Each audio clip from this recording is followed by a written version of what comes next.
ஆண்டவரும் இரட்சகருமாகிய இயேசு கிறிஸ்துவின் இனிதான நாமத்தினாலே இந்த புதிய நாளிலும் தேவனுடைய ஜீவனுள்ள வார்த்தையின் மூலமாய் உங்கள் ஒவ்வொருவரையும் சந்திப்பதில் நான் கர்த்தருக்குள் மகிழ்ச்சி அடைகிறேன். நீதிமொழிகள் 4:23. எல்லா காவலோடும் உன் இருதயத்தை காத்துக்கொள், அதனிடத்து நின்று ஜீவ ஊற்று புறப்படும். Keep your heart with all diligence, for out of it springs the issue of life. ஆமென். கர்த்தருடைய நாமம் மகிமைப்படுவதாக.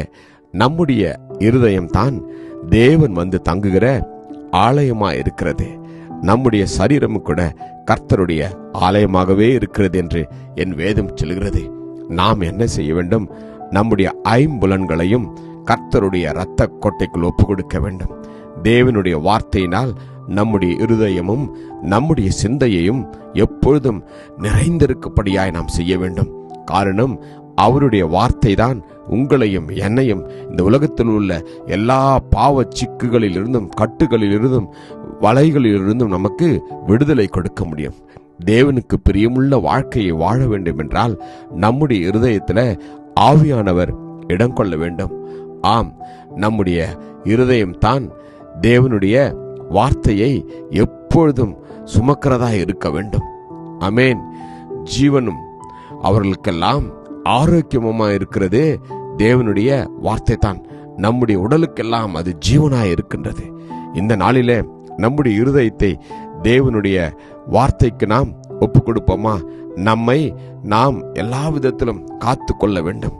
நம்முடைய ஆத்மாவை காத்து கொள்ள வேண்டும், நம்முடைய இருதயத்தை காத்து கொள்ள வேண்டும், நம்முடைய கண்களை காத்து கொள்ள வேண்டும், நம்முடைய நாவை நாம் காத்து கொள்ள வேண்டும். ஆமென்.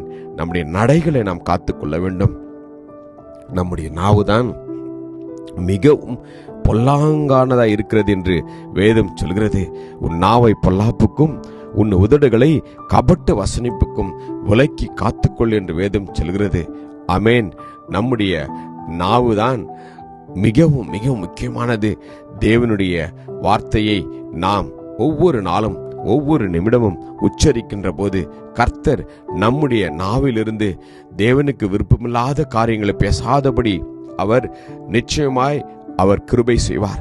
கர்த்தாவே, என் வாய்க்கு காவல் வையும், என் உதடுகளின் வாசலை காத்துக்கொள்ளும் என்று நாம் சங்கீதத்தில் வாசிக்கிறோம். கர்த்தர் நமக்கு நிச்சயமாய் அதை அப்படியே செய்வார். இருதயத்தை நாம் காத்துக்கொள்ள கற்றுக்கொள்ள வேண்டும். ஆம், அவர் எனக்கு போதித்து சொன்னது, உன் இருதயம் உன் வார்த்தைகளை காத்துக்கொள்ள கூடாது, என் கட்டளைகளை கைக்கொள், அப்பொழுது பிழைப்பாயாம். நீதிமொழிகளில் வாசிக்கிறோம். நம்முடைய இருதயத்தை தேவனுடைய கட்டளைகளுக்கு நாம் கீழ்ப்படியும்படியாய் ஒப்பு கொடுக்க வேண்டும். ஆமென். அப்படி நாம் செய்கின்ற போது கர்த்தர் நம்மை எல்லாவற்றிலிருந்தும் அவர் பாதுகாத்துக் கொள்வார். நம்முடைய கண்களை கர்த்தருக்கு நான் ஒப்பு கொடுக்க வேண்டும். நம்முடைய கண்களோடு கூட உடன்படிக்கை பண்ண வேண்டும். நாம் கர்த்தருடைய சித்தத்தின்படி அவர் விரும்புகிற காரியங்களை பார்க்க நம்முடைய கண்களை நாம் அர்ப்பணிக்க வேண்டும். ஆமென். நம்முடைய நடைகளை நாம் கர்த்தருக்கு ஒப்பு கொடுக்க வேண்டும். வேதம் சொல்கிறது, நம்முடைய நடைகளில் அவர் பிரியப்படுகிற தேவனாக இருக்கின்றாராம்.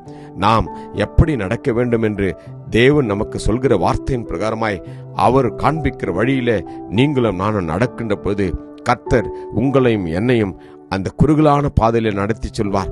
அது ஜீவனுக்கு போகிறதான பாதையாக இருக்கும். இந்த நாளில நம்முடைய இருதயத்தையும் நம்முடைய சிந்தையையும் நம்முடைய ஐம்புலன்களையும் நாம் ஒப்பு கொடுப்போமா? கிருபையும் இரக்கமும் நிறைந்த நல்ல தகப்பனே, அப்பா, எங்கள் கண்களையும் எங்களுடைய நாவையும் எங்களுடைய இருதயத்தையும் எங்களுடைய கர்த்தாவே செவிகளையும் எங்களுடைய கால்களையும் உம்முடைய பாதத்தில் ஒப்பு கொடுத்து நாங்கள் செபிக்கிறோம். அப்பா, உமக்கு விருப்பமுள்ள காரியங்களை செய்யவும், கேட்கவும், பேசவும், நடக்கவும் நாங்கள் காத்துக்கொள்ள கிருபை தரும்படியாக வேண்டுகிறோம். அர்ப்பணித்த ஒப்பு கொடுத்த ஒவ்வொருவரையும் நீர் அப்படி செய்வதற்காக உமக்கு நன்றி.